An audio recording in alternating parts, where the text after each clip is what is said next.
Welcome to this, another video in a series produced by Our Lady of the Greenwood for the Rite of Christian Initiation of Adults process. The title of this video is Canon Law. Resources used in compiling the video include the New American Bible, the Catechism of the Catholic Church, and some excerpts from literature produced by the Association of Catechumenal Ministry.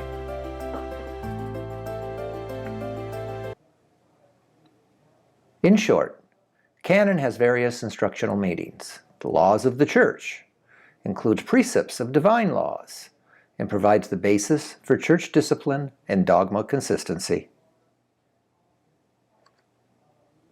So let's begin with canon law and look into its origin. Jesus established his church through the words of Matthew, "I will give you the key to the kingdom of heaven, and whatever you bind on earth shall be bound in heaven, and whatever you loose on earth shall be loosed in heaven." There are several ways of looking at canon law. It comes originally from the Greek canon with a K. It means standard, or measuring rod, or rule, or practical direction, or a list or catalog.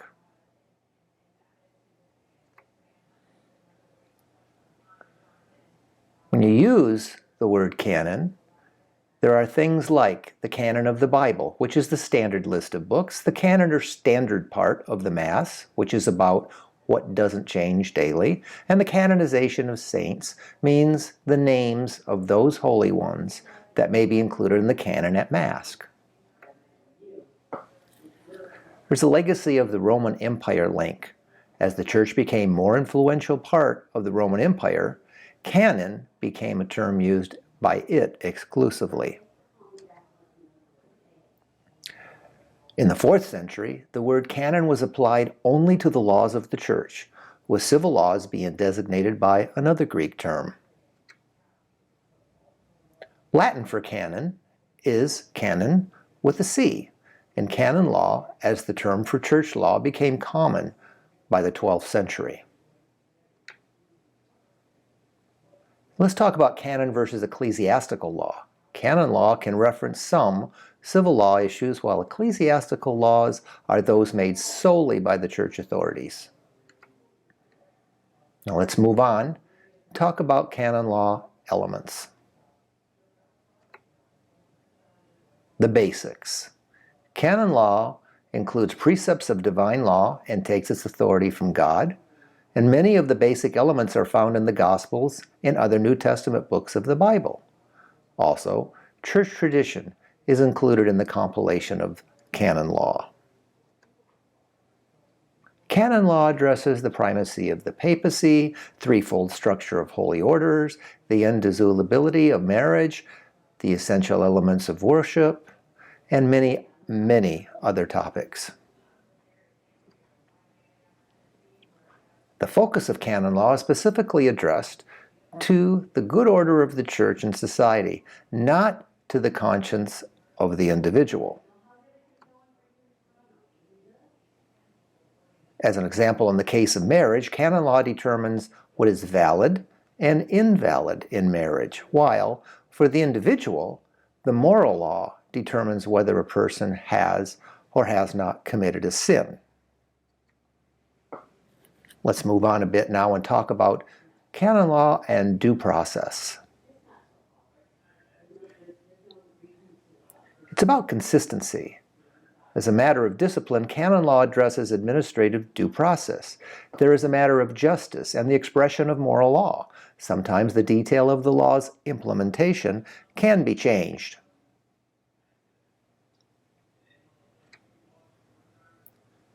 Here's an example.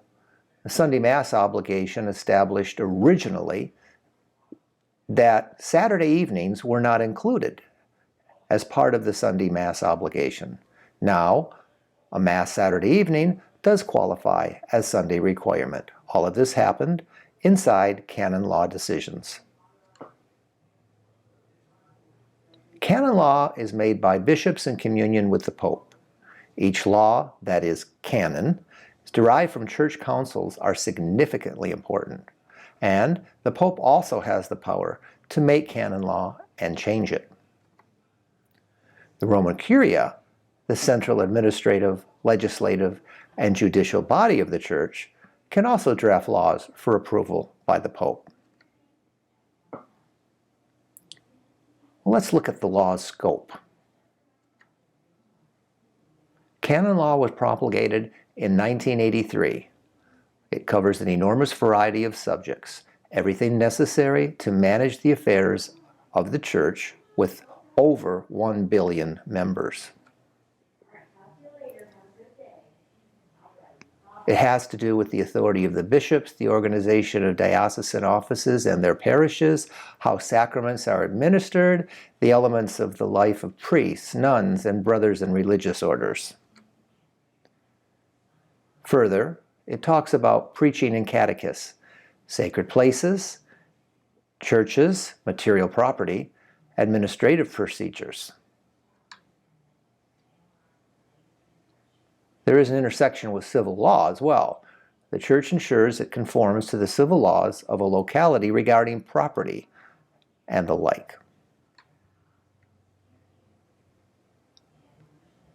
There are exceptions to canon law made. They're known as privilege, and it is a paramount exception granted to certain groups or persons.